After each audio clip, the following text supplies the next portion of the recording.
وَإِذْ يَرْفَعُ إِبْرَاهِيمُ الْقَوَاعِدَ مِنَ الْبَيْتِ وَإِسْمَاعِيلُ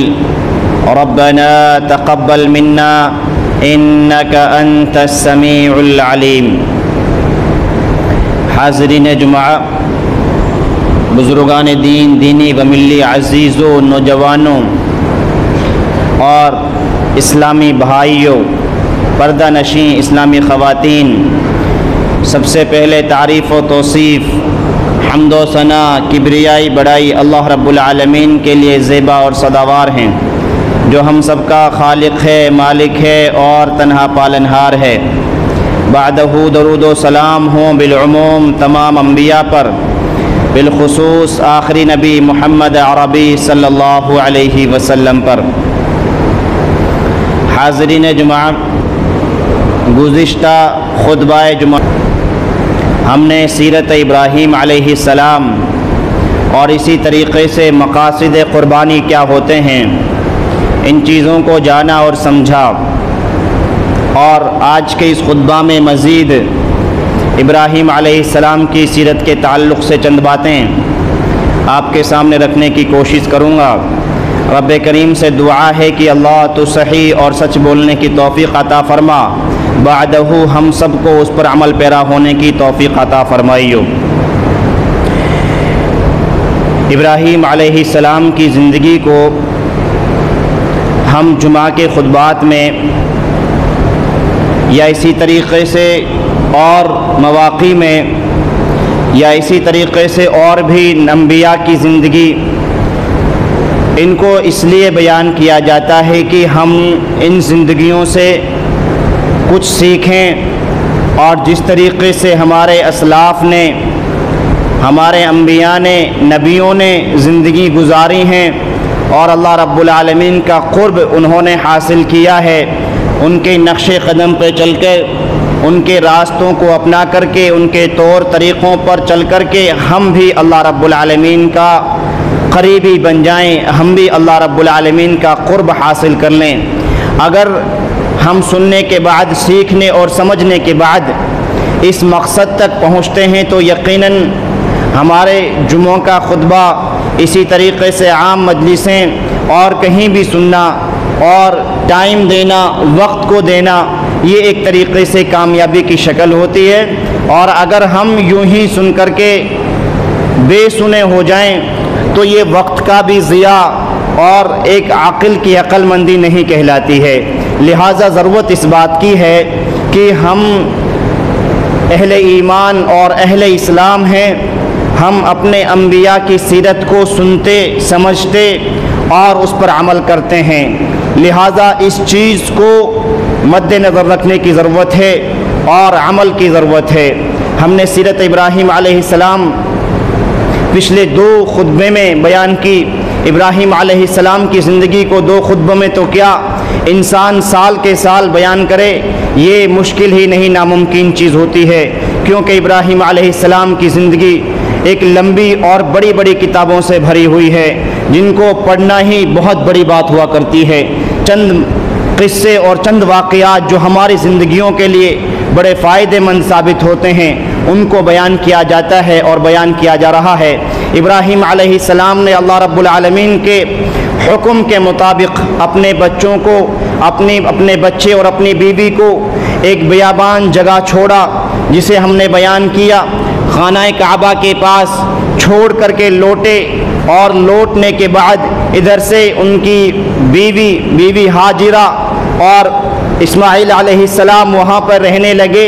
زندگی بسر کرنے لگے۔ قافلہ آیا اور وہیں پر ایک بستی کی شکل اختیار کی، اور پھر وہیں سے خانہ کعبہ اور اسی طریقے سے وہاں کی ابتدا، لوگوں کے رہنے کی ابتدا ہوئی اور وہاں لوگ رہنے لگے۔ ابراہیم علیہ السلام اپنے بیوی سے، اپنے بچے سے ملنے وقتاً فوقتاً آتے،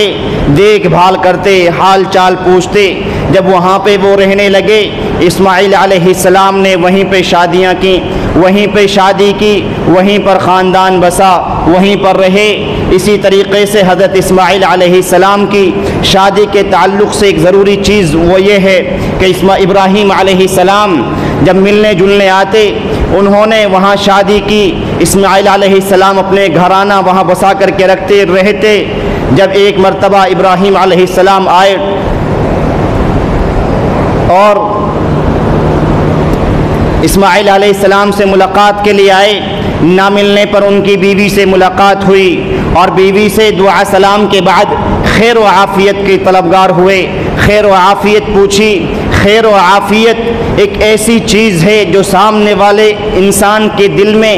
ایک شفقت، جذبہ رحمت اور دل کو سکون بخشتی ہے اور اس چیز کا احساس دلاتی ہے اگر میں اپنے گھر سے باہر ہوں، میں اپنے گھر سے دور رہ رہا ہوں، میرا خاندان فلاں جگہ بھی ہے تو کم سے کم وہ سکون سے ہے، وہ عزت سے زندگی گزار رہا ہے۔ یہی چیز ابراہیم علیہ السلام نے جاننا چاہی تو بیوی نے جواب دیا کہ حالات ہمارے کچھ صحیح نہیں ہیں، اسی طریقے کی پریشانی میں گزر رہے ہیں اور پریشانیوں سے زندگی بھری ہوئی ہے۔ عام طریقے سے یہی کلمات، یہی زبان آج ہم مسلمانوں کی ہوا کرتی ہے۔ مسلمانوں میں یہ چیزیں اب سے پہلے عام ہوتی تھیں کہ ایک بیوی ہے تو ایک عورت ہے تو اس کی زبان کہیں بے لگام ہے اور ان کی زبانوں سے کہیں زیادہ غیبتیں یا اسی طریقے سے چغل خوریاں یا ناشکریاں، اسی طریقے سے اور بھی کئی ساری بد زبانیاں ہوا کرتی تھیں۔ لیکن موقع محل کو دیکھیں اور وقت کو دیکھیں، آج کسی بھی عورت اور کسی بھی مرد میں،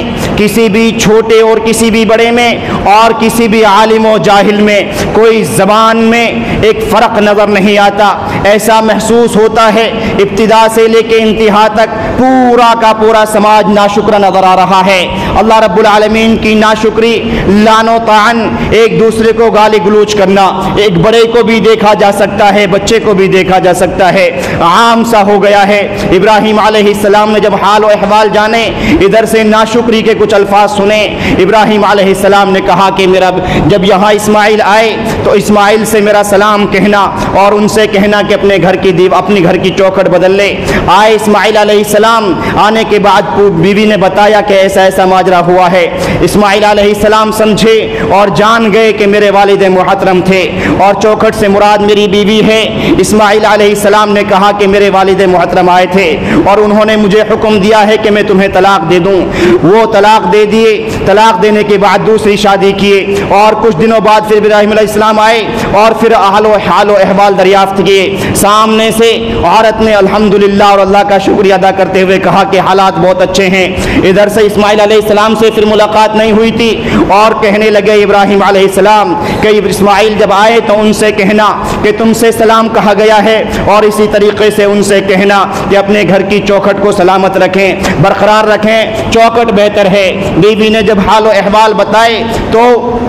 اسماعیل علیہ السلام نے پھر کہا کہ وہ میرے والد محترم تھے اور انہوں نے تمہاری تعریف کی ہے، تمہاری سفارش کی ہے، تمہیں اچھا بتلایا ہے اور چوکھٹ سے مراد تمہیں بتایا ہے۔ عزیزو، یہ ایک بڑا اہم مسئلہ ہے۔ ابراہیم علیہ السلام اور ان کے بیٹے کا، ایک باپ نے بیٹے کو حکم دیا اور حکم کی پیروی کرتے ہوئے، جبکہ ایک باپ دور رہ رہا ہے، بیٹا بہت دور رہ رہا ہے اور صرف ایک جملہ سننا تھا کہ حالات اچھے نہیں ہیں، حالات بہت خراب ہیں، شوہر کا کام اچھا نہیں چل رہا ہے، اس گھر میں بہت زیادہ سکون نہیں مل رہا ہے، اچھی زندگی اور سکون کی زندگی نہیں گزار رہے ہیں۔ صرف یہ کلمات تھے۔ ایک اجنبی شخص جو اس عورت کے لیے بالکل اجنبی تھا اور ان کا یہ پرکھنا کہ عورت کا کردار اگر اس طریقے سے ناشکری کا ہے تو شاید پوری زندگی ناشکری رہے اور اللہ تعالیٰ کا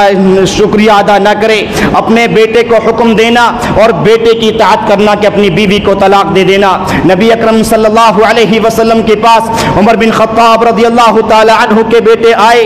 اور کہا کہ اللہ کے نبی صلی اللہ علیہ وسلم، میرے والد محترم مجھے حکم دے رہے ہیں کہ میں اپنی بیوی کو طلاق دے دوں، آپ کی طرف سے کیا حکم ہے، آپ کیا کہتے ہیں اس مسئلے میں؟ نبی اکرم صلی اللہ علیہ وسلم نے جواب دیتے ہوئے ارشاد فرمایا، اگر تمہارے والد محترم کہہ رہے ہیں، اگر عمر بن خطاب کہہ رہے ہیں تو جاؤ اپنی بیوی کو جا کر کے طلاق دے دو۔ عزیزو، یہ زبان چھوٹی بات بڑی ہو سکتی ہے اور ایسا لگ سکتا ہے کہ بات بہت نہیں ہے، لیکن حقیقت یہ ہے ایک باپ اگر اپنے بیٹے کو یہ حکم دیتا ہے تو ایک بیٹے کا یہ فرض بنتا ہے کہ اپنے باپ کی پیروی کرے، اپنے باپ کی اطاعت کریں۔ اور میری مائیں بہنیں بڑے غور سے سنیں، اگر زبانیں ناشکری ہیں اور اگر زبانوں پر لعن و طعن ہے، خدا کی قسم زندگی کی شروعات ہو یا زندگی کی انتہا ہو، جس موڑ پر بھی انسان ہو، اگر زبان کا ناشکرا ہے تو یاد رہے یہ گھر کی چوکھٹ وہ ہوتی ہے جس سے انسان اس گھر میں انٹری کرتا ہے،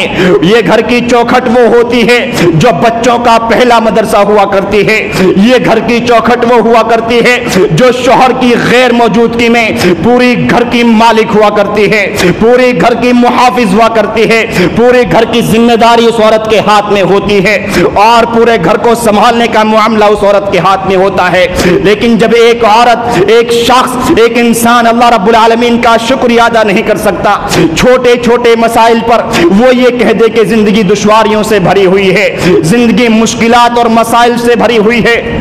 آپ اس سے کیا امید لگا سکتے ہیں؟ غور کیجئے، اگر شوہر ایسا ہو اور باپ وہ ہو جو عمر بن خطاب تھے، باپ وہ ہو جو ابراہیم علیہ السلام تھے، تو ایک بیٹے کا فریضہ بنتا ہے اپنے باپ کی پیروی کرے۔ آج کل کے والدین کے بارے میں یہ حکم لگانا صحیح نہیں ہوگا، جبکہ والدین بچے کی صحیح تربیت نہ کرتے ہوں اور بچے کو غلط راستہ دکھاتے ہوں اور صرف خود غلط راستے پر ہونے کے باوجود دوسرے بچوں پر ظالم ہوں اور ظلم کرنے والے ہوں اور صرف اپنے چند مسائل کے لیے، چند فائدوں کے لیے اپنے بچوں سے اس طریقے سے مسائل پیش کریں، یہ مسئلہ صحیح نہیں ہوگا۔ اگر معاملہ دین کا ہو اور بے دینی ہو اور باپ دین پر جمع ہوا ہو، اس کی زندگی دین پر گزر رہی ہو، ایسے موقع پر اگر معاملات آتے ہیں تو باپ کی بیٹے کا حکم بیٹے کے لیے ضروری ہے اپنے باپ کی پیروی کرے۔ اور ایک انسان کو ایسے موقع پر یہ بھی یاد رکھنا چاہیے، گھر کی چوکھٹ زندگی ہوا کرتی ہے، انسان شادی کر رہا ہے دنیا کو نہ دیکھ کر کے، مال و دولت کو نہ دیکھ کر کے، انسان دینداری دیکھے، آنے والا دیکھے میں کس گھر میں آ رہا ہوں اور جانے والا دیکھے کہ میں کس کو لے کر کے آ رہا ہوں۔ یہ تمام چیزیں زندگی کا اہم مسائل ہوا کرتی ہیں، لہٰذا ہماری ماں بہنوں کو یہ چیز سیکھنی چاہیے، اس چیز کو سمجھنا چاہیے کہ جن بچوں کو ہم گود میں لیے ہوئے ہیں وہی بچے کل کو بڑے ہوں گے، وہی بچے ہم سے زبان سیکھیں گے، ہماری باتیں سیکھیں گے، ہم کس قدر اللہ رب العالمین کا شکریہ ادا کر رہے ہیں، وہی بچے ان تمام چیزوں کو سیکھیں گے۔ انسان کو اگر مومن ہے، مرد ہے، عورت ہے، بڑا ہے، چھوٹا ہے، امیر ہے، غریب ہے، باپ ہے، بیٹا ہے، اسے ہر حال میں اللہ رب العالمین کا شاکر ہونا چاہیے، اللہ رب العالمین کا شکریہ ادا کرنے والا ہونا چاہیے، نہ کہ ہر چیز میں، چھوٹے چھوٹے مسائل میں وہ اللہ رب العالمین کو کوسے، وہ ناشکری کے کلمات اور اپنی زبان سے الفاظ ادا کرے۔ عزیزو، یہ ابراہیم علیہ السلام کی زندگی سے ہمیں بڑا سبق ملتا ہے کہ ہمیں اپنے گھروں کی اصلاح کرنی چاہیے، اپنے گھروں میں ہمیں اچھی زندگی بسر کرنا چاہیے۔ آگے ابراہیم علیہ السلام کو اللہ رب العالمین حکم دیتا ہے اور کہتا ہے، اے ابراہیم، یہ خانہ کعبہ جو ابھی مٹا ہوا ہے اس کو تعبیر کرنے کی ضرورت ہے، اس کو تعبیر کرنا ہے، سرے سے نیا بنانا ہے۔ ابراہیم علیہ السلام جاتے ہیں خانہ کعبہ میں اور اپنے بیٹے کو جا کر کے کہتے ہیں کہ بیٹے، اللہ رب العالمین کا یہ حکم ہے، آؤ ہم دونوں کو یہ خانہ کعبہ بنانا ہے، اس کی دیواریں اونچی کرنی ہیں، اسے بلند کرنا ہے۔ اللہ رب العالمین اس چیز کو حکم دے رہا ہوتا ہے اور ایک باپ اور بیٹا دونوں کے دونوں اس حکم کی پیروی کرتے ہوئے اللہ رب العالمین کے گھر کی تعبیر کرتے ہیں۔ اللہ رب العالمین اس واقعے کو قرآن مجید میں اس طریقے سے بیان فرماتا ہے، وَإِذْ يَرْفَعُ إِبْرَاهِيمُ الْقَوَاعِدَ مِنَ الْبَيْتِ وَإِسْمَاعِيلُ رَبَّنَا تَقَبَّلْ مِنَّا، وہ خانہ کعبہ جسے ہم خانہ کعبہ سمجھتے ہیں، وہ خانہ کعبہ ابراہیم علیہ السلام نے ہزاروں سال پہلے جس کی دیواریں اونچی کی تھی، وہ خانہ کعبہ اللہ رب العالمین کے حکم کے مطابق وَأَذِّن فِي النَّاسِ بِالْحَجِّ يَأْتُوكَ رِجَالًا، اللہ رب العالمین کے حکم کے بعد ابراہیم علیہ السلام نے بوڑھی زبان سے صدا لگائی تھی اور کہا تھا کہ لوگو، ہم نے خانہ کعبہ کو تعبیر کیا ہے، اللہ رب العالمین کا حکم ہے، آؤ اس گھر کا طواف کرو، آؤ اس گھر کا حج کرو۔ اس وقت سے لے کر رہتی دنیا تک کے لیے اللہ رب العالمین نے اس خانہ کعبہ کو اتنا مزین اور اتنا بڑا شاعر اسلام بنایا، اس وقت سے لے کر رہتی دنیا تک جو شخص اپنے دل میں اسلام کا جذبہ رکھتا ہے، جو شخص نبی کریم صلی اللہ علیہ وسلم کا امتی اور ان کا فرمانبردار ہونے کا دعویٰ کرتا ہے، اس شخص کے دل کی خواہش ہوتی ہے کہ اللہ خانہ کعبہ کا دیدار کرا دے۔ بوڑھی زبان تھی، نہ طاقت تھی، نہ قوت تھی، اللہ رب العالمین کا حکم تھا، ایک بار صدا لگائی، اس وقت سے لوگ شروع ہوئے اور رہتی دنیا تک لوگ رہیں گے۔ وہ اس خانہ کعبہ کو تعبیر کر رہے تھے اور اس قدر تعبیر کر رہے تھے، بیٹا مدد کر رہا ہے، باپ تعبیر کر رہا ہے، اور وہ خانہ کعبہ جو لوگوں کے لیے شاعر اسلام نہیں بلکہ حاجیوں کے لیے، معمر لوگوں کے لیے، جب تک اس کا طواف نہ کیا جائے، وہاں نمازیں نہ پڑھی جائیں، نماز پڑھنے والا ایک نماز پڑھے ہزاروں لاکھوں ثواب نمازوں کا ثواب پائے، وہ خانہ کعبہ جو بہت ہی معظم اور بہت ہی عظمت والا ہے، اس گھر کی دیواروں کو اونچی کر رہے ہیں۔ آج غور کیجئے، کہہ رہا ہے اللہ رب العالمین سے، اللہ تیرے گھر کو تعبیر کر رہے ہیں، تیرے حکم کی ہم تابع داری کر رہے ہیں، تیرے کہنے کے بعد یہ کام کر رہے ہیں۔ ربنا تقبل منا، اللہ لوگوں کو آواز بھی لگائیں گے، اللہ لوگ حج کرنے بھی آئیں گے، طواف کرنے بھی آئیں گے، مولا کریم ہم تیرے بندے ہیں، تقبل منا، اللہ اس دیواروں کو اونچے کرنے کو، اللہ اس خانہ کعبہ کی دیواروں کو اونچا کرنا، اس کا بنانا، اللہ تو ہمارے اس عمل کو قبول فرما لے، تقبل منا، اللہ اگر تو نے قبول نہ کیا تو ہمارا عمل ضائع ہو جائے گا، انک انت السمیع العلیم۔ لوگوں ابراہیم علیہ السلام ہیں،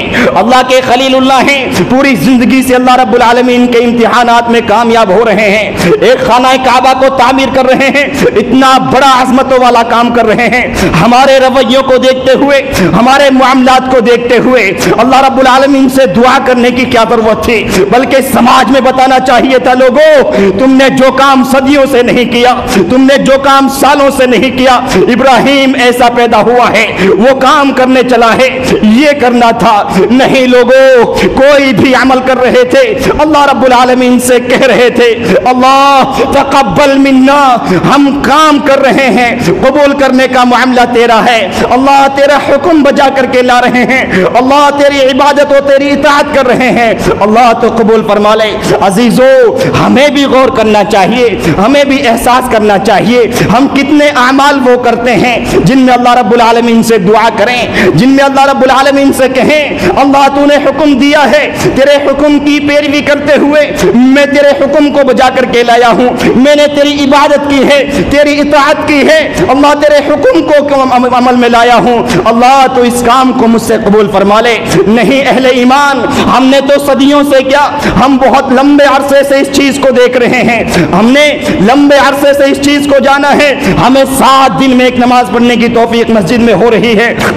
وہ بھی صرف اس وقت تک جب تک امام سلام نہ پھیر دے، سلام پھیرنے کے بعد ہمارے جہاں ہاتھ دعائے کے لیے اٹھنے چاہیے تھے، دعا ہمیں کرنا چاہیے تھا، اس کے بعد سنتوں کو بھی ادا کرنا چاہیے تھا۔ ایک اہل ایمان کا کام بگڑ رہا ہوتا ہے، اسے باہر کھڑے ہو کر کے گفتگو کرنی ہوتی ہے، اسے باہر کھڑے ہو کر کے ہنسی مذاق کرنا ہوتا ہے، اور اسے دنیا کے لیے بتانا ہوتا ہے دیکھو مسجد کے سامنے کھڑا ہوں، ابھی نماز جمعہ ادا کر کے آیا ہوں۔ یہ ہمارا رویہ، یہ ہمارا معاملہ، ہم اپنے اعمال کرنے کے بعد اللہ رب العالمین سے دعا کیوں نہیں کرتے؟ نمازوں کی ادائیگی کے بعد رب کریم سے کہتے کیوں نہیں اللہ نمازیں ادا کر رہے ہیں، اللہ تیرے حکم کو، ہم تیرے حکم کو بجا کر کے لا رہے ہیں، اللہ حکم کو بجا کر کے لانا میرا کام ہے، قبول کرنا تیرا کام ہے، اللہ میرے عمل کو قبول کر لے۔ ہم کیوں یہ دعائیں نہیں کرتے؟ سیرت ابراہیم سے، ابراہیم علیہ السلام کی زندگی سے یہ چیز ہمیں معلوم ہوتی ہے، کام بڑا ہو چھوٹا ہو، عمل بڑا ہو چھوٹا ہو، کرنے کا کام ہمارا ہے، اس کے بعد اللہ رب العالمین سے دعا بھی کرنا چاہیے کہ اللہ کام تو میں نے کر دیا ہے، قبول کرنے کا کام تیرا ہے، ایسا نہ ہو کہ میں کام کروں قبول نہ ہو، ایسا نہ ہو کہ میں کام کروں اور آخرت میں یہ کام میرے لیے نہ ملے۔ عزیزو اپنے اعمال کرنے کے بعد اللہ رب العالمین سے دعا بھی کر لیا کریں اور کہہ بھی دیا کریں کہ اللہ میرے اعمال کو قبول فرما لے۔ یہ دنیا ہے، کب بھاگنا ہے ہے اور کب آنا ہے اس چیز کا حساب و کتاب نہ لگائیے. اگر وقت ہے, زندگی ہے اور سانسیں ہیں تو اللہ رب العالمین کو راضی کر لیجئے, ورنہ حقیقت یہ ہے ہمارا سماج اس وقت بہت اچھی گواہی دے رہا ہے اور بتا رہا ہے کہ آپ کو جوانی پر نشہ ہو سکتا ہے, آپ کو طاقت پر غرور ہو سکتا ہے, آپ نوجوان ہو سکتے ہیں, لیکن اس زندگی کو ختم ہو جانا یہ لمحوں کا کھیل ہے, اس میں سیکنڈ نہیں لگ رہی ہیں. بڑے سے بڑے ڈاکٹر جواب دے دیتے ہیں اور کہہ دیتے ہیں آپ کہیں بھی لے جائیے, بس چند سیکنڈ بچے ہیں, اب زندگی ختم ہو گئی ہے. ایسا معاملہ ہماری زندگی میں آئے اس سے پہلے ہم اپنے رب کو راضی کر لیں اور اللہ رب العالمین سے کہہ دیں کہ اللہ زندگی جتنی گزاری ہے وہ گزر گئی, معاف کرنے والی ذات تیری ہے, گزار رہا ہوں تیری اطاعت کی خاطر, تیری فرمانبرداری کی خاطر, تیرے دین کی خاطر گزار رہا ہوں. اللہ تم مجھے جنت الفردوس میں جگہ دے دیو. یہ تمام چیزیں جو ہماری زبان سے ہونی چاہیے ہماری زبان سے نہیں ہو پا رہی ہیں, جبکہ ہونا ضروری ہے. اپنی زبانوں کو ان چیزوں کا عادی بنائیے اور سیکھیے. ہم قربانی کر لیں اور قربانی کرنے کے بعد صرف چند جانور ذبح کرنے کے بعد سوچیں کہ ہم نے سنت ابراہیم کو بہت اچھا عملی جامہ پہنا دیا ہے. عزیزو, ابراہیم علیہ السلام وہ تھے جنہوں نے اپنے بیٹے کو اللہ کی راہ میں قربان کرنے کا نہ صرف ارادہ کیا تھا بلکہ وہ اپنے بیٹے کو ذبح کرنے کے لیے گلے گئے اور اپنی چھری کو چلا رہے ہیں. اللہ رب العالمین کہہ رہا ہے فلما اسلما وتلہ للجبین, وہ مسلمان ہو گئے, حکم کو مان لیا, حکم کو تعمیل کر لی اور اپنے حکم کو تعمیل کرنے کے بعد اللہ رب العالمین کہتا ہے ان ھذا لہو البلاء المبین, یہ بہت بڑی آزمائش تھی. بڑھاپے میں بچے کا ملنا, اس کے بعد اس کو اللہ کی راہ میں ذبح کرنا, یہ بہت بڑی آزمائش ہے. ابراہیم یہ کام تو نے کر دکھایا ہے. وفدیناہ بذبح عظیم, اللہ رب العالمین نے ایک فدیہ, ایک جانور جو ان کو ذبح کے لیے دیا اور فرمایا انا کذالک نجزی المحسنین, ہم احسان کرنے والوں کے ساتھ یہی برتاؤ کرتے ہیں. آزمائشیں آتی ہیں, مصیبتیں آتی ہیں, مسائل آتے ہیں عزیزو, لیکن جب انسان ان مصیبتوں سے لڑنے کا عزم کر لے, ان مصیبتوں سے ٹکرانے کا عزم کر لے تو اللہ رب العالمین پھر احسان کرنے والوں کو اچھا بدلہ دیتا ہے. سیرت ابراہیم علیہ السلام سے اور قربانیوں سے ہمیں یہ معلوم ہوتا ہے ہمیں جہاں اپنی جانور ذبح کر رہے ہیں وہیں پر اپنی انا کو ذبح کرنا چاہیے, جہاں ہم جانور ذبح کر رہے ہیں وہیں پر اپنے حسد کو ذبح کرنا چاہیے, جہاں پر ہم جانور ذبح کر رہے ہیں وہیں پر اپنی زبان سے ہونے والی غیبتوں کو ذبح کرنا چاہیے, جہاں پر ہم سیرت ابراہیم علیہ السلام پر عمل کرتے ہوئے جانور ذبح کر رہے ہیں وہیں پر ہم نے اپنے سماج سے پنپنے والی برائیوں کو ختم کر دینا چاہیے, وہیں پر ان برائیوں کو ذبح کر دینا چاہیے. جہاں ہم سیرت ابراہیم علیہ السلام پر چلتے ہوئے جانور ذبح کرتے ہوئے اچھے طریقے سے گوشت پکا کر کے کھاتے ہیں وہیں پر ہمیں اپنے تمام مسائل کو, ایک بھائی سے بھائی کی لڑائی کو, ایک باپ سے بیٹے کی دشمنی کو, ایک شوہر اور بیوی کے درمیان تناؤ کو, تمام چیزوں کو ذبح کر دینا چاہیے اور بتا دینا چاہیے اگر زندہ ہیں تو اللہ کے لیے ہیں, موت آئے گی تو اللہ کے لیے آئے گی. اور ہم جس سماج میں رہ رہے ہیں وہ سماج بہت صاف اور ستھرا سماج ہے, اس سماج کو ہم نے اس طریقے سے بنایا ہے کوئی دیکھنے والا دیکھے تو کہے کتنا بہترین لوگ اس سماج میں رہتے ہیں اور اس علاقے میں زندگی بسر کرتے ہیں. لوگوں, ابراہیم علیہ السلام کی سیرت صرف یہ نہیں ہے کہ ہم جانوروں کو ذبح کریں, گوشت کھائیں. عزیزو, اگر صرف یہی مقصد ہے تو اللہ رب العالمین نے قرآن کریم میں بہت پہلے بیان کر دیا اور کہہ دیا لن ینال اللہ لحومها ولا دماؤها ولکن ینالہ التقوی منکم, تم کتنے ہی جانور ذبح کرو, تمہارے جانوروں کا گوشت, تمہارے جانوروں کا خون اللہ رب العالمین کو ہرگز نہیں پہنچتا, اور اگر کچھ پہنچتا ہے تو تمہارے دلوں کا تقوی پہنچتا ہے. لہذا اپنے دلوں کی اصلاح بہت ضروری ہے. ان دلوں کی اصلاح کیجئے اور ان دلوں کو صحیح بنائیے, ان دلوں کو ایسا بنائیے جب کبھی موقع ہمیں یہ راستہ دکھائے, کبھی دنیا کی زینتیں ہمیں یہ راستہ دکھائیں کہ تمہیں اللہ کے حکم کو چھوڑ کر کے دنیا کی زینتوں میں کھو جانا ہے, اس وقت ہمارا دل یہ کہے نہیں یہ دنیا کی زینتیں ہیں, اللہ رب العالمین کا حکم اس سے کہیں بڑا ہے, آؤ اللہ کے حکم کی طرف چل دینا ہے, آؤ اللہ تعالیٰ کے حکم کو مان لینا ہے. ابراہیم علیہ السلام کی زندگی جو پوری امتحانوں کی زندگی ہے اور اللہ رب العالمین نے ان امتحانوں میں انہیں کامیاب کیا ہے, اللہ رب العالمین سے دعائیں بھی کرنی چاہیے کہ اللہ آنے والی مسائل سے, آنے والی پریشانیوں سے, آنے والی مشکلات سے ہمیں محفوظ فرما لے, ہمیں آزمائشوں سے بچا لے. یہ تمام چیزیں ہم کیوں نہیں کرتے؟ اور حد سے زیادہ ظلم کی بات تو یہ ہو جاتی ہے ہم کتنا ہی قرآن سنیں، کتنا ہی حدیث سنیں، ہمارے سینے ان کو سننے کے لیے، ان پر عمل کرنے کے لیے کشادہ کیوں نہیں ہوتے؟ کیوں ہمارے دلوں پر تالے لگے ہوئے ہیں؟ کیوں ہمارے دل قرآن و حدیث کو تسلیم نہیں کرتے؟ عزیزو، ضرورت اس بات کی ہے ہم وقت کو سمجھیں اور وقت کی قلت کو سمجھیں اور اس چیز کو سمجھیں ہماری سانسیں کب ختم ہو جائیں اس چیز کو ہم بھی نہیں سمجھ سکتے، ہم بھی نہیں جان سکتے۔ ہماری آخری سانس اگر آج ہونی ہے، اس آج سے پہلے اور اس سب سے پہلے اللہ رب العالمین ہم سے راضی ہو جائے، یہ ہماری زندگی کا مقصد ہونا چاہیے۔ ابھی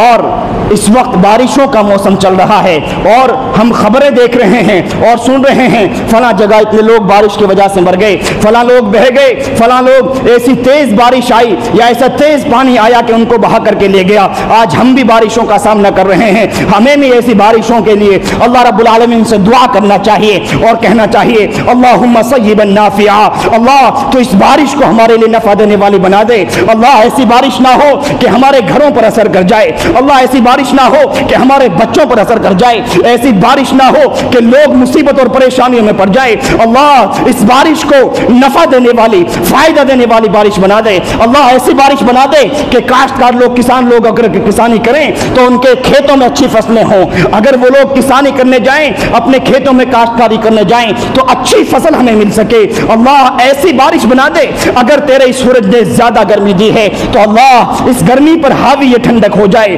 اللہ اگر ہمارے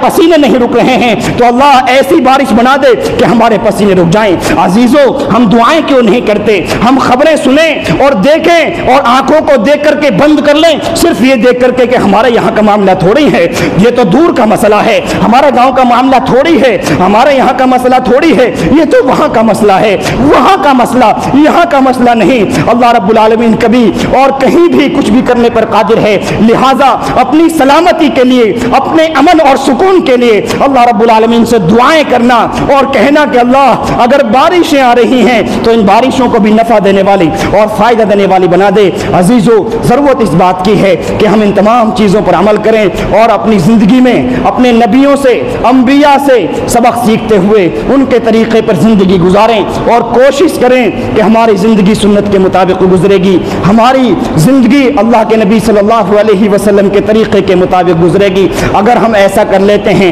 تو یقین مانیے ہماری نمازوں کا پڑھنا اور ہمارے خطبات کا سننا اور ہمارے واعظ و نصیحت کا سننا یہ کامیاب ہو جاتا ہے۔ اور اگر صرف ہمارے دلوں پر تالے لگے ہوئے ہیں اور ہم یہ بھی نہیں کر سکتے تو معاف کیجیے گا، آج جمعے کی جمعے رسمیں ہم ادا کر رہے ہیں، آنے والی نسلیں جمعے کو بھی یہ کہیں گی کہ نماز جمعہ کیا ہوتی ہے، ہمارے والدین نے ہمیں نہیں بتایا۔ نماز جمعہ اور خطبات جمعہ کیا ہوتا ہے، ہمارے رہبر اور ہمارے رہنماؤں نے نہیں بتایا۔ ہمارے قوم کے لوگ سو رہے تھے اور ہم پرورش پا رہے تھے، ہم بڑے ہو رہے تھے۔ ہم نے دیکھا ہے تو صرف یہ دیکھا ہے چند لوگ کھڑے ہوتے ہیں، چوراہوں پر بیٹھ کر کے فلمیں دیکھی جاتی ہیں، چوراہوں پر بیٹھ کر کے پبجیاں کھیلی جاتی ہیں اور دکانوں کے سامنے بیٹھ کر کے بھیڑ لگائی جاتی ہے، گپے بازی کی جاتی ہے۔ اگر ہم نے دیکھا ہے تو صرف اتنا دیکھا ہے کہ ہمیں اپنی زندگی اپنے من مانے طریقے سے گزارنی چاہیے۔ ہم جہاں خود گمراہ ہو رہے ہیں اپنے آنے والی نسل کو گمراہ نہ کریں، ان کے لیے بہترین سامان تیار کریں، ان کی زندگی کو آسان بنانے کے لیے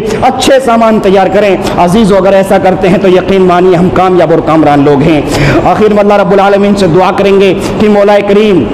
جو زندگی ہماری گزر گئی ہے، اللہ جتنے گناہ ہم نے کیے ہیں مولا کریم جان کر کے کیے ہیں، انجانے میں کیے ہیں، اللہ تو ہمارے گناہوں کو معاف فرما دے۔ اللہ آنے والی زندگی میں نبی اکرم صلی اللہ علیہ وسلم کے طریقے کو اپناتے ہوئے ہمیں اللہ کے نبی صلی اللہ علیہ وسلم کے راستہ دکھا دے اور اسی پر عمل کرنے کی توفیق عطا فرما دے۔ اللہ جتنے مسلمان بھائی پریشان ہیں اللہ تو ان کی پریشانیوں کو ختم فرما دے۔ اللہ جتنے بیمار ہیں اللہ تو ان کی بیماریوں کو ختم فرما دے۔ اللہ جتنے مسلمان اس دنیا سے چلے گئے ہیں اللہ تو ان کو جنت الفردوس میں اعلیٰ مقام عطا فرما دے۔ اللہ تو ان کی قبروں کو نور سے بھر دے۔